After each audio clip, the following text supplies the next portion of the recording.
kepalaku. Macam mana boleh jadi macam ni?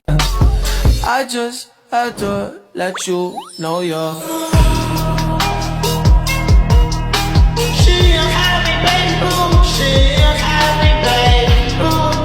Assalamualaikum warahmatullahi wabarakatuh. Halo Sobat UT, perkenalkan nama saya Yuwana Amanda di Lapanga dengan NIM 859967645. Saya mahasiswa program studi pendidikan Guru Sekolah Dasar Fakultas Keguruan dan Ilmu Pendidikan Universitas Terbuka Manado.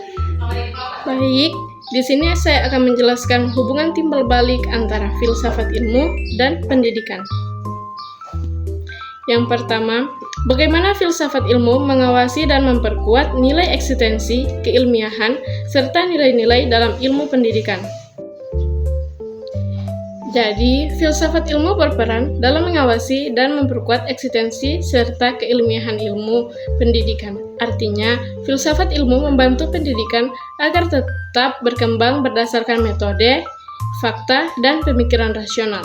Dalam pendidikan, guru tidak hanya mengajarkan materi, tetapi juga harus memahami alasan mengapa suatu metode digunakan dan bagaimana metode tersebut berguna dalam ilmu pendidikan. Pertanyaan yang kedua, bagaimana pendidikan yang bermakna dan bernilai turut memperkuat perkembangan filsafat ilmu? Pendidikan yang bermakna dan bernilai juga ikut memperkuat perkembangan filsafat ilmu. Pendidikan yang baik akan melahirkan manusia yang kritis, kreatif, dan mampu berpikir secara mendalam. Dari proses itulah muncul berbagai pemikiran baru yang dapat mengembangkan ilmu pengetahuan dan filsafat itu sendiri. Yang ketiga, mengapa filsafat ilmu disebut sebagai pisau analisis dalam membeda persoalan-persoalan dalam pendidikan? Filsafat ilmu disebut sebagai pisau analisis dalam memecahkan masalah pendidikan karena memiliki 3 kajian utama, yaitu ontologi, epistemologi, dan aksiologi.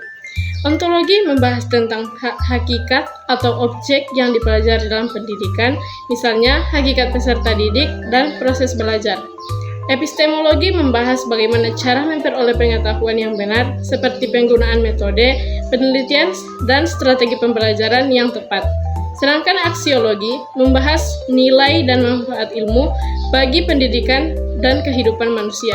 Dengan ketiga kajian tersebut, masalah pendidikan dapat dianalisis secara lebih mendalam dan sistematis. Yang keempat, contoh konkret penerapan filsafat ilmu dalam praktik pendidikan, misalnya dalam kebijakan, kurikulum, atau proses pembelajaran.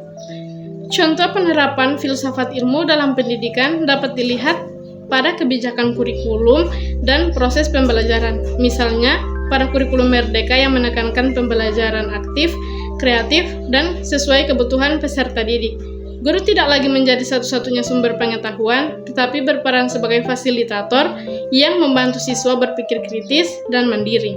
Selain itu, dalam praktik pembelajaran, guru menggunakan metode diskusi, observasi, dan pemecahan masalah agar siswa mampu memahami materi yang bermakna.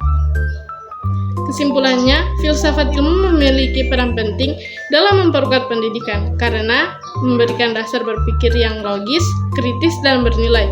Melalui filsafat ilmu, pendidikan berkembang secara ilmiah serta mampu menjawab berbagai tantangan zaman. Itulah tadi presentasi dari saya yang mengenai hubungan timbal balik antara filsafat ilmu dan pendidikan. Semoga videonya dapat bermanfaat. Terima kasih. Wassalamualaikum warahmatullahi wabarakatuh. I just had to let you know you're